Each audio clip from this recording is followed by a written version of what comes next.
750. Oh, 1 second. No, yeah, 752. Hachamisha ve'esrim. Page 752, Hachamisha ve'esrim. This is the self-accounting, what you have to reflect on.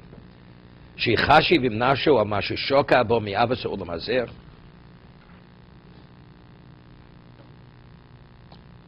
One has to consider regarding himself to what degree he's immersed in material and physicality of this world.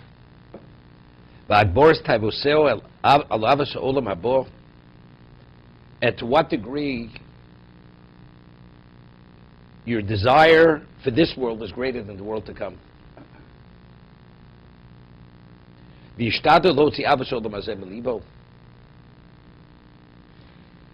should try to minimize and to remove, extract your desire for this world from your emotion, from your mind. And to intensify your love for the world to come, it should be even greater than this world. Okay, let's talk about it.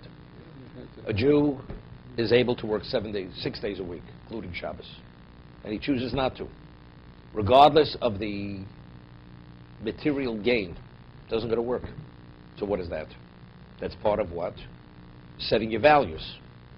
My spirituality has greater value than the material, regardless of what I'm able to earn on Shabbos. Right? The person doesn't go to work. A person regarding a client. That client, if you host them a certain kind of restaurant and you compromise on kashrus, on dietary laws. And if you don't, there's a famous story. Not a famous story, I'd say if you know the story, it's a famous story. There was a Syrian. The Syrians already did business in the Far East before the Ashkenazim came to the Far East to do business. So they were about to close the deal, and the Japanese person says to this Syrian, not an older person, maybe he was in the mid-30s. It was a very big deal. He says, when we close the deal, we drink and we say something in Japanese, and we bow at the waist. And he says, no problem. He says, but you have to explain, what does it mean? Whatever that means in Japanese, he tells them. They acknowledge whatever it is, the deity, what they believe in. He says, I'm sorry, can't do it. Not doing it. Can't. It's against my religion. It's a Japanese person. You don't do it, deal's off. He says, have a good day, I'm out of here. Multi-million-dollar deal. Doesn't make a difference.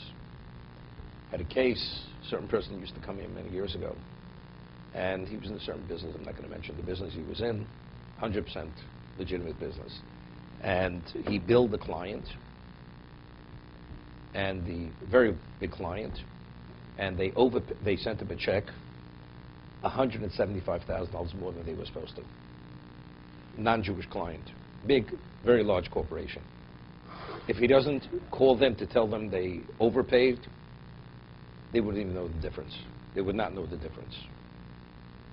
So he came to me, he says, what should I do? What should I do? It's Avedis Akum, it's Tos Akum. Halachically speaking, you have no obligation.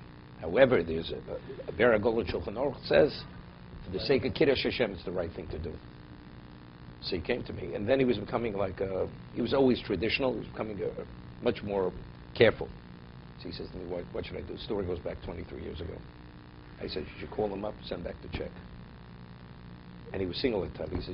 He says, please don't tell my father, because my father will kill me if he hears that I sent back this check. This person was a Syrian also, Sephardi. So, okay. 2 months later, again, they sent another $175,000 check, which he wasn't supposed to have. So he says, what should I do? I said, send it back. Send it back a second time. So something very substantial, a lot of money. Sent it back, it was okay.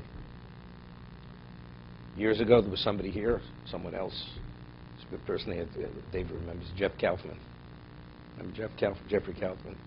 So he ordered some furniture from Saks. I don't know why, I never realized you buy furniture from Saks Fifth Avenue. And whatever, and then he canceled the order, and he wasn't canceled it. All of a sudden, they deliver him a living room set with a leather recliner, everything. They didn't order it, It wasn't billed for it, They put it in the room, you can leave it, nobody even know the difference. What do? Do you call them up, tell them, take it back? What do you say? Just forget about it. Jews didn't own it at the time, right? That was before the Arabs owned it. Okay? So, again, same story. Called him up, he says, please take it back. You know, otherwise he's a lawyer. He says, otherwise I'm going to charge you storage charges. Right? That's the story. Okay, so we're speaking about, is one's Abbas Olam Haba greater than one's Abbas Olam Hazeh? Which is greater? Okay? The famous Rabbi Bahya writes that the Gemara says, regarding Ben Tzora Moreh, it says, Lidrus l'kabel schar. Right? It says it's impossible to meet all the criteria of Ben Tzora Moreh. It's an impossibility. So what does Torah state the laws of Ben Tzora Moreh? To study it and to receive reward. So it simply means to study like study Torah. So he says, if that's the case, what does Torah have to present this unusual case of the rebellious son? So Rabbi Bahya explains, Lidrus l'kabel schar means, to what degree does one have to be dedicated to Hashem? How great is one's Abbas Hashem have to be? Just as the Akedah, these are the words of Rabbi Bahya, we find that Avram's love for Hashem was greater than his love for his son. And that's why he was able to meet the test of the Akedah. Identically, a Ben Tzora Moreh could only become Ben Tzora Moreh if the parents bring him to the court and claim that he stole and whatever he did. It could be dismissed as immaturity. He's just turned 13 years old. It's only between 13 and 33 months. Parents could dismiss it and say it's nothing. But yet the parents, understanding what the Torah says, take him to the court, and ultimately the child could be put to death. That's the level of Abbas Hashem, that your Abbas Hashem should surpass the love that you have for yourself and for your family. Exactly. To be continued.